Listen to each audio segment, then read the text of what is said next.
Deputy CM Pawan Kalyan గారు helicopter లేనిదే ప్రయాణించేటట్టుగా కనిపించట్లే. అధికారం చేపట్టినప్పటి నుంచి అధికార భోగం బాగా గట్టిగానే అనుభవిస్తున్నాడు.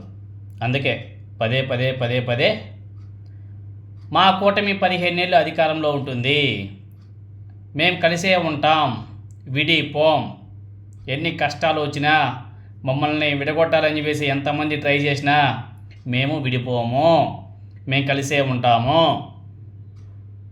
ఇంకో 15 సంవత్సరాల వరకు ఇలానే ఉంటాం, చంద్రబాబు నాయుడు గారు ముఖ్యమంత్రిగా ఇలానే ఉంటాడు, నేను డిప్యూటీ సీఎంగా ఇలానే ఉంటా, ఇలానే రాజభోగాలు ప్రభుత్వ భోగాలు అన్నీ కూడా అనుభవిస్తా అనేసి పవన్ కళ్యాణ్ గారు అనుకున్నట్టుగా కనిపిస్తుంది. అసలు 1 కిలోమీటర్ ట్రావెలింగ్ కూడా హెలికాప్టర్ను వాడుతున్నాడు డీసీఎం గారు. యాక్చువల్గా ప్రభుత్వంలో ఒక హెలికాప్టర్ని యూజ్ చేయాలంటే ఒక ముఖ్యమంత్రికి తప్ప వేరే ఎవరు కూడా ఉండదు. వేరే వాళ్ళు వాడచ్చు, అత్యవసర పరిస్థితిలో వాడచ్చు. కానీ ఈ కూటమి ప్రభుత్వంలో చంద్రబాబు నాయుడు గారు హెలికాప్టర్ వాడుతున్నాడు, పవన్ కళ్యాణ్ గారు హెలికాప్టర్ వాడుతున్నాడు, అదేవిధంగా లోకేష్ గారు హెలికాప్టర్ను వాడుతున్నాడు. గతంలో జగన్మోహన్ రెడ్డి గారు ఒక్కడే హెలికాప్టర్ను వాడితే లబో దిబో మంజి వేసి ఏడ్చినటువంటి పచ్చ మీడియా కానీ అదేవిధంగా తెలుగుదేశం పార్టీ జనసేన పార్టీ నాయకులు ఇప్పుడు 3 హెలికాప్టర్లు వాడుతున్నారు కదా. ప్రజాధనంతో ఎన్ని వందల కోట్లు ఖర్చు పెడుతున్నారో ఒకసారి ప్రజలందరూ కూడా ఆలోచన చేయవలసిన అవసరం ఉంది. అఫ్కోర్స్ పవన్ కళ్యాణ్ గారు సీఎంగా ఉంటే ఆయన వాడుకోవడంలో తప్పులేదు. ఆయన ఒక మంత్రి, లోకేష్ గారు కూడా ఒక మంత్రి, వాళ్ళు కూడా సీఎం హోదాలో హెలికాప్టర్లను వాడడం ఏంటో చాలా ఆశ్చర్యకరంగా ఉంది. వీటన్నిటిని కూడా ప్రజలు గమనించాల్సిన అవసరం కూడా ఉంది. రీసెంట్గా నిన్న జరిగినటువంటి ఒక సంఘటన, పవన్ కళ్యాణ్ గారు బాపట్లకి వెళ్ళాల్సి ఉంది. మధ్యలో వర్షం రావడం వల్ల పవన్ కళ్యాణ్ గారి బాపట్ల పర్యటన రద్దు చేసుకున్నాడు. బాపట్ల పర్యటన ఎందుకు రద్దు చేసుకున్నాడంటే హెలికాప్టర్కి ఇష్యూ అని చెప్పేసి ఆగిపోయిందంట. పిడుగులతో కూడిన వర్షాలు పడే అవకాశం ఉందని వాతావరణ శాఖ హెచ్చరించిందంట. వాతావరణం అనుకూలించకపోవడంతో పవన్ కళ్యాణ్ గారు ప్రయాణించాల్సినటువంటి హెలికాప్టర్కి అధికారులు అనుమతి నిరాకరించారు. దీంతో చివరి నిమిషంలో ఆయన తన పర్యటనను రద్దు చేసుకున్నాడు. చూడండి ఎక్కడి నుంచి ఎక్కడికి ఏం ప్రోటోకాల్ వాడుతున్నారు.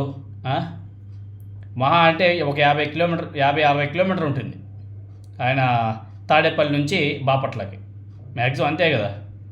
కారులో కూడా వెళ్ళొచ్చు అనుకుంటా, కారణం పెట్టుకొని వెళ్ళొచ్చు అనుకుంటా. వెళ్ళాలన్న సుత్తశుద్ధి ఉంటే కారులో కూడా వెళ్ళొచ్చు. ఓన్లీ పిడుగులు పడే అవకాశాలు ఉందని చెప్పేసి హెలికాప్టర్ ప్రయాణం చేయడం కష్టం అని చెప్పేసి అధికారులు చెప్తే హెలికాప్టర్లో ప్రయాణం చేయకుండా పర్యటనే రద్దు చేసుకున్నారు.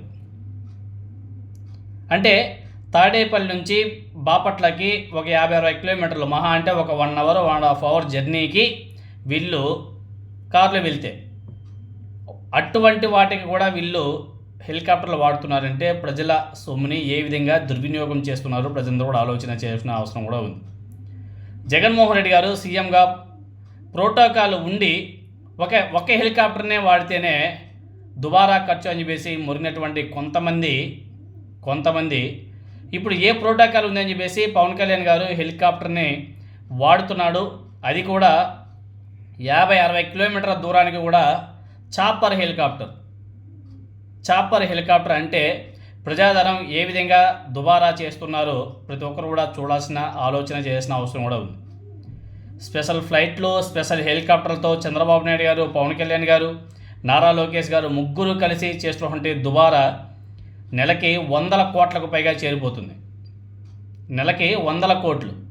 ఈ విధంగా 5 సంవత్సరాల్లో ఎన్ని 100 కోట్లు ఎన్ని వేల కోట్లు ఖర్చు పెడుతున్నారో ప్రజలందరూ కూడా ఆలోచన చేసిన అవసరం కూడా ఉంది. విజయవాడ నుంచి బాపట్లకు వెళ్ళడానికి స్పెషల్ హెలికాప్టర్లు ఏంటండి? ఒక మంత్రి గారికి అత్యవసర పరిస్థితి అదేమన్నా వీళ్ళ పర్యటన కార్లో వెళ్ళొచ్చు కదా. వాటి కూడా స్పెషల్ చాపర్ హెలికాప్టర్లు వాడడం ఏందో మనకైతే అర్థం కావడం లేదు. ఇక్కడ దుబారా ఖర్చు కాదా? దుబారా ఖర్చు అవుతుంది కదా, ప్రజల సొమ్మే కదా. ఎవరు కూడా వాళ్ళ వాళ్ళ జోబులో నుంచి తీసి ఖర్చు పెట్టరు కదా అధికారంలో ఉన్నప్పుడు. వాళ్ళు తుమ్మినా దగ్గినా ఆఫీస్ నుంచి బయట వచ్చినా ఎక్కడికి వెళ్ళాలన్నా సరే మొత్తం ప్రభుత్వమే కదా భరిస్తుంది ఖర్చులన్నీ కూడా. వీటన్నిటిని కూడా ఆలోచన చేయవలసిన అవసరం కూడా ఉంది. గతంలో మురినటువంటి కొంతమంది ఇప్పుడు ఎందుకు మాట్లాడడం లేదు అన్నదే ఇక్కడ ప్రశ్న.